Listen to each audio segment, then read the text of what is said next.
Isang magandang gabi na naman mga idol at nagpabili nga tayo kay misis ng 1 kilong pusit. Ayan, medyo malalaki idol at yan ay huhugasan natin. At siyempre may talong dito. Napapakain tayo ng ginataang pusit na may talong mga idol. At bago ko umpisan ito'y palambing naman ng isang subscribe sa inyo mga idol. Ayan na ang pusit natin at yan ay lilinisan na natin mga idol. Okay, at yan na, nahugasan na natin at nalinisan at sabay hiniwa na rin natin mga idol at pinatulo natin dyan sa ating strainer na yan at para man matanggal yung kanyang mga tubig, ayan, okay na. At ngayon siyempre ay ito napapakita ko sa inyo yung mga aking sangkap na gagamitin diyan. May pamintang durog, siling haba, at yung bawang. Siyempre hindi mawawala ang sibuyas mga idol at siyempre yung ating talong. At siyempre maglalagay tayo diyan ng ibang panimpla. Okay, at nagpainit na tayo ng pan dito mga idol at inumpisahan nating iprito yung ating talong. Okay, hiniwa lang natin ng maninipis yung ating talong na green. Green ang ginamit ko dito mga idol, baka masayang naman. Ay matagal-tagal na itong gusto ko sanang gawing ensilada. Ang naisip ko, isahog na lang dyan sa ating adobong pusit sa gata. Okay, isa-isahin lang natin idol yan. Shout out pala nga po sa inyong lahat dyan sa Katanawan, Quezon po. Ayan na. At ngayon po ay luto na yan. Tatanggalin na natin yan. Ilalagay natin dito sa ating plato. Ay, nauutal ang Kuya Nelson na may tissue paper. Para sa ganun ay masipsip naman niya yung mantika. At yung talong talaga mga duli, napaka-sip-sip sa mantika niyan. Okay. At nagpainit na tayo dito ng ating lutuan. Siyempre, maglalagay tayo dyan ng mantika. At ito nga ang ginagamit nating mantika. Ayan. Talaga namang yung ating mantika ay napakaganda idol niyan. Okay, at siyempre, pakalagay natin ng mantika at pag uminit na yan, ay ilalagay ko na rin yung ating ano dyan, yung ating bawang. Okay. Ang unahin natin idol pala yung luya. May luya nga pala akong ilalagay dyan. Ayan. Naglagay tayo ng kaunting luya dyan at para nakakatulong din sa pagpatanggal ng lansa. At isunod na natin itong ating hiniwa-hiwang bawang. Ayan. Dinami-damihan natin yung bawang para naman sa ganun ay mas masarap. Maraming bawang mas masarap. At siyempre, ilalagay ko na rin dito yung ating sibuyas. Isang malaking sibuyas lang mga idol. At pag nalanta na yung sibuyas na yan, siyempre, ilalagay ko na dito yung ating hiniwang pusit. Ayan, na-miss natin idol yung pusit na yan. Matagal na tayong hindi nakakapagluto niyan. Okay, ilagay na natin din dyan. At yung pusit na yan idol ay mamaya-maya lalabas ang kanyang sariling tubig. Magtutubig idol yan.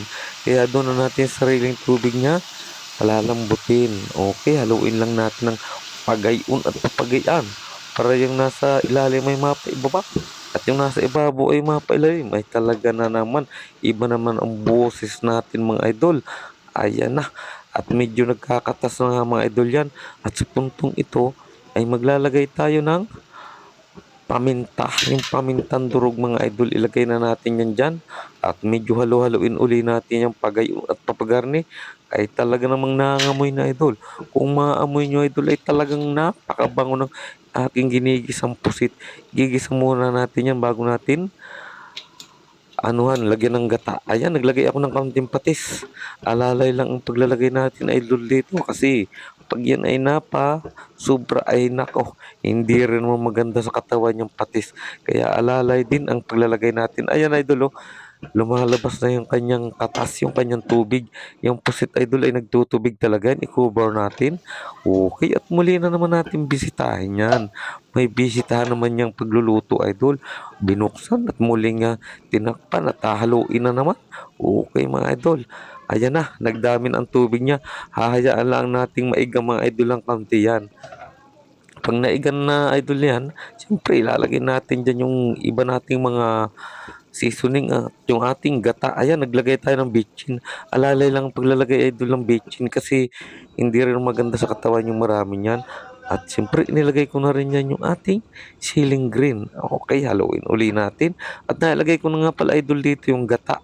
Nako, naputol idol ang video ng aking paglalagay ng gata. Okay, basta inilagay ko na idol yung gata. At ang gusto ko dito idol ay yung hindi iga. Para naman sa ganun ay may sauce tayong pandampi-dampi sa kanin. Ayan, ang sarap kasi ng sabaw niyang ihalo sa kanin, yung pusit. Minsan pag ako nagluluto idol niyan yung tuyong-tuyo. Ayan, ito hindi natin paiigahin idol yan. Okay, ayan at kulo ang mga idol yan.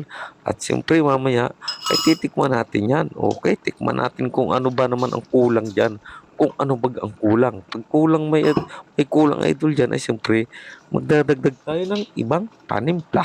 Ayan, kung ano ang kulang mga idol, kung kulang man niya sa alat, ay siyempre dadagdagan natin yan. Okay mga idol. At ito na at talaga namang napaka ganda na ng ating niluluto at napakabango. Ayan, naglagay ako idol ng kaunting asin. Medyo matamang kasi. Okay, at yan na. Kuluan at malapit ng maluto at yan ay malambot na idol.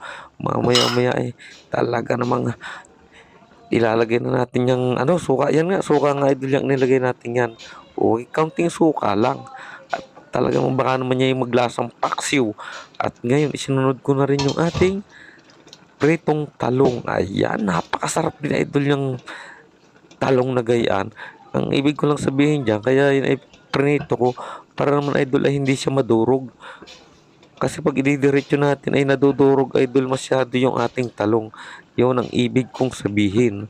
At talaga namang yung pusit niyan idol ay mababawasan pa ng pangpulutan yan. Okay yan, ang ulo oh. Talagang napaborito natin yung ulong yan mga idol.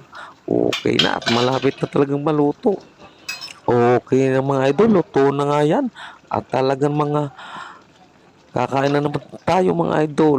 Okay, thank you for watching mga idol. Ayan na ang ating ginataang pusit mga idol. Okay, thank you for watching.